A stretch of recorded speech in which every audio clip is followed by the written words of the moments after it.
Everyone SRH and GT మధ్యన match చూసుకున్నట్టయితే SRH వాళ్ళకి మ్యాచ్ చాలా ఇంపార్టెంట్ మ్యాచ్లో గెలిచి ఎస్ఆర్హెచ్ వాళ్ళ ప్లే ఆఫ్స్ చేసే అవకాశాన్ని మెరుగుపరుచుకుంటారనుకుంటే ఓడిపోయి దాదాపు ఇంటి దారిని పడ్డారని చెప్పడంలో ఎటువంటి సందేహం లేదు. జీటీ చూసుకుంటే మాత్రం ఈ మ్యాచ్తో గెలిచి సాలిడ్ కంబ్యాక్ ఇచ్చారని చెప్పడంలో ఎటువంటి సందేహం లేదు. ముఖ్యంగా చెప్పుకోవాల్సింది సాయి సుదర్శన్ అండ్ శుభ్మన్ గిల్ వేరే లెవెల్ బ్యాటింగ్ చేశారు భయ్య. పవర్ ప్లే మొత్తానికి ఎస్ఆర్హెచ్ని డామినేట్ చేశారు. చాలా అగ్రెసివ్గా బ్యాటింగ్ చేశారు. 4లతో అలరించారని చెప్పుకొచ్చి ఇద్దరు ఓపెనర్స్. ఈ సీజన్లో one of the best opener జోడీ ఏదన్నా ఉందంటే అది సాయి సుదర్శన్ అండ్ శుభ్మన్ గిల్ అని చెప్పడంలో ఎటువంటి సందేహం లేదు. అలాగే బెస్ట్ అటాకింగ్ బౌలింగ్ కూడా జీటీ దగ్గర ఉందని చెప్పుకోవచ్చు. ఆర్ఆర్లో ఎక్కువ రన్స్ ఇచ్చినప్పటికీ ఈ మ్యాచ్తో చాలా సాలిడ్ కంబ్యాక్ ఇచ్చారు ఈ బౌలర్స్. ప్రసిద్ధ్ కృష్ణ అయితే వేరే లెవెల్ బౌలింగ్ చేస్తాడు నిజంగా. జీటీకి అయితే మిడిల్ ఓవర్లో చాలా అంటే చాలా మంచిగా బౌలింగ్ చేస్తున్నాడు, వికెట్లు తీసుకుంటున్నాడు. జీటీ గెలవడంలో కీ రోల్ పోషిస్తుంది మాత్రం ప్రసిద్ధ్ కృష్ణ అని చెప్పుకోవడంలో ఎటువంటి సందేహం లేదు.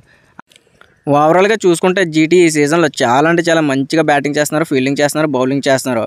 అలాగే శుభ్మన్ గిల్ కెప్టెన్సీ కూడా ఆధారపడుతున్నాడు, బ్యాటింగ్ కూడా వేరే లెవెల్లో చేస్తున్నాడు. ఇలాంటి టైంలో జీటీకి శుభ్మన్ గిల్ ఐపీఎల్ ట్రోఫీని అనేది గెలిపిస్తాడా లేదని చూడాలి. వీళ్ళకి పోటీగా ముంబై ఉంది, ఆర్సీబీ ఉంది. ఈ రెండు టీములు దాటుకుండి జీటీ ఏ మేరకు అయితే పెర్ఫార్మెన్స్ ఇస్తుంది అనేది మీ ఒపీనియన్ కామెంట్ చేయండి. అలాగే వీడియో నచ్చితే లైక్ చేయండి. మన ఛానల్ సబ్స్క్రైబ్ చేసుకోవడం మర్చిపోకండి. జై